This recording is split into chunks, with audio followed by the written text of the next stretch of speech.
ఇదిగోండి బెండకాయ పులుసు నువ్వుల నూనెతో ముందు బెండకాయలు వేయించేసి తర్వాత ఉల్లిపాయ పచ్చిమిరకాయ వేగాక ఆ టమాటాలు వేడి నీళ్ళు కొంచెం సేపు ఉడికించి స్మాష్ చేసి వేసానండి. ఉప్పు పసుపు కారం వేసాను, చింతపండు పులుసు వేసాను.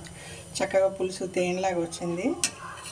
నువ్వుల నూనెతో బెండకాయలు వేయించుతాయండి, జిగురు ఉంటుంది, ముక్కలు కూడా చెదరవు, అలాగే ఉంటాయి, టేస్టీగా ఉంటుందండి. తర్వాత ఇదిగోండి టమాటాలు పచ్చిమిరపకాయలు వంకాయ నూనెలో మగ్గించాను, చింతపండు కూడా పెట్టాను, ఎల్లుల్లిపాయ జీలకర్ర ఉప్పు కొంచెం కొత్తిమీర కాడలు కూడా వేసానండి. ఇది చల్లారుతుంది. ఇది మిక్సీ పెట్టేసి కొంచెం తాలింపు వేసేస్తాను. వంటలండి ఏదైనా కొత్తిమీర కాడలు అవి ఉంటాయి, ఇలా పచ్చళ్ళలో పడేసుకుంటే ఫైబర్గా ఉంటుంది. ప్లస్ గాల్బ్లాడర్ స్టోన్ అవి కిడ్నీలో స్టోన్ అవి పోతాయండి, సువాసనగా ఉంటాయి, పచ్చళ్ళు టేస్ట్గా ఉంటాయండి. ఇదిగోండి నేను జీలకర్ర వేసాను, అడుగున కొత్తిమీర కాడలు కొంచెం మిగిలినాయి, ఫస్ట్ మర్చిపోయా, తర్వాత ఆ వేడిగా ఉన్న మూకుల్లో పెట్టా. ఇప్పుడు ఈ మిక్సీ వేసేసాను. ఫస్ట్ పచ్చిమిరకాయలు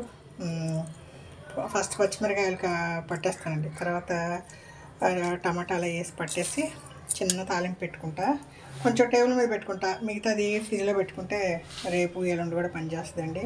ఇది వెస్ట్ గోదావరి అమ్మమ్మ వంటల వీడియో అండి. వంట చేయడం చాలా ఈజీ అండి, అది పెద్ద టైం ఏం కాదు. మనం తాలింపేసి అది ఏగేలోపు ఇంకొక 10 పనులు చేసుకోవచ్చు. మా రోడ్లో పోటాటండి, విషయం ఏం తెలియలేదు, తమిళ్లో తిట్టుకుంటున్నారు.